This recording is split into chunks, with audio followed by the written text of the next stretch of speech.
ছিল এক সুন্দর রাজ্য, যেখানে আনন্দে ভরে থাকত প্রতিটা দিন। সেখানে এক রানী ও এক রাজপুত্র বাস করত। আরিয়ান দৌড়াতে দৌড়াতে তার মার কাছে আসে।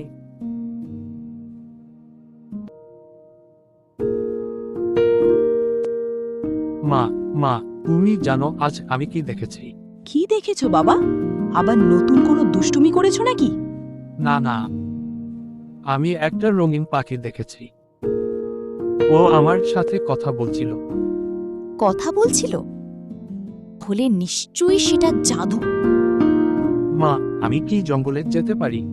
জঙ্গলটা খুব রহস্যময়, সেখানে ভালোও আছে, খারাপও আছে। প্লিজ, আমি সাবধানে থাকব। আমি তো সাহসী রাজপুত্র। ঠিক আছে, কিন্তু সাবধানে যেও, আর কাউকে বিশ্বাস করার আগে ভালো করে চিনে নিও। তারপর সে চলে যায় সেই বাগানে। আরিয়ান ঢুকে পড়ল সেই জাদুর বনে, যেখানে সবকিছুই অদ্ভুত আর সুন্দর। ওয়াও, এই গাছগুলো জ্বলছে কেন? হঠাৎ করে একটি মেয়ে লীলা আসলো, এসে বলে, কারণ এটা জাদুর বন, এখানে সবকিছুই জীবন্ত। তুমি কে? তুমি কি মানুষ?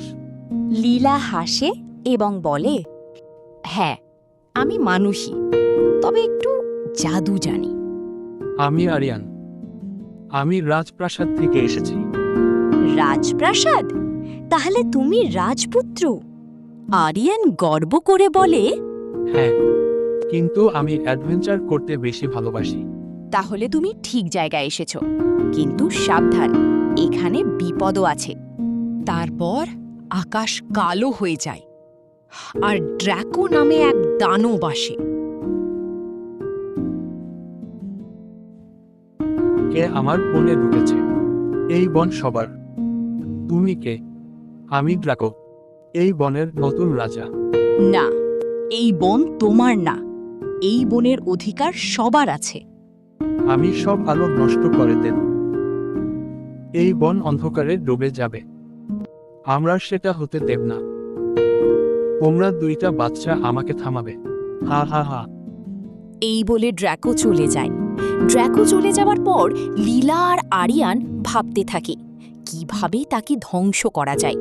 ঠিক এই সময় আকাশ থেকে উড়ে আসে এক বৃদ্ধ পাখি, এসে বলে, তোমরা যদি সত্যি বনটাকে বাঁচাতে চাও, তাহলে একটি জাদুর লাঠি খুঁজে আনতে হবে। কোথায় পাবো? সহজ না, সেই জাদুর লাঠি আনার জন্য পরীক্ষা দিতে হবে।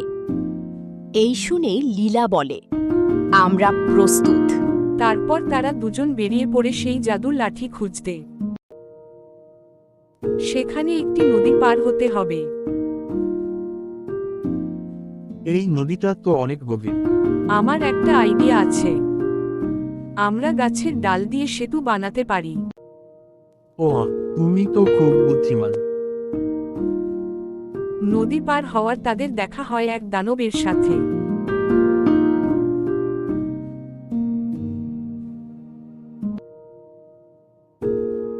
কে আমার এলাকায় এসেছে?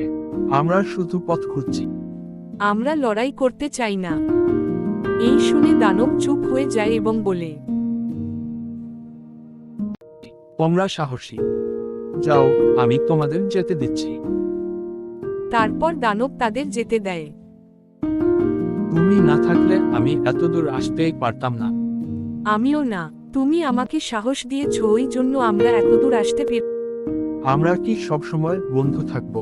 পেরেছি সবসময়। তারপর তারা জাদুর লাঠি নিয়ে সেই ড্রাকোকে হারাতে যায়। তোমরা ফিরে এসেছো মরার জন্য না, জিততে। এই জাদুর শক্তি দিয়ে আমরা তোমাকে থামাবো। আমাকে কেউ হারাতে পারে না। ভুল, কারণ আমরা একা না। না, এই আলো আমাকে দুর্বল করছে। তারপর তারা দুজন রাজপ্রাসাদের দিকে ফিরে যায়।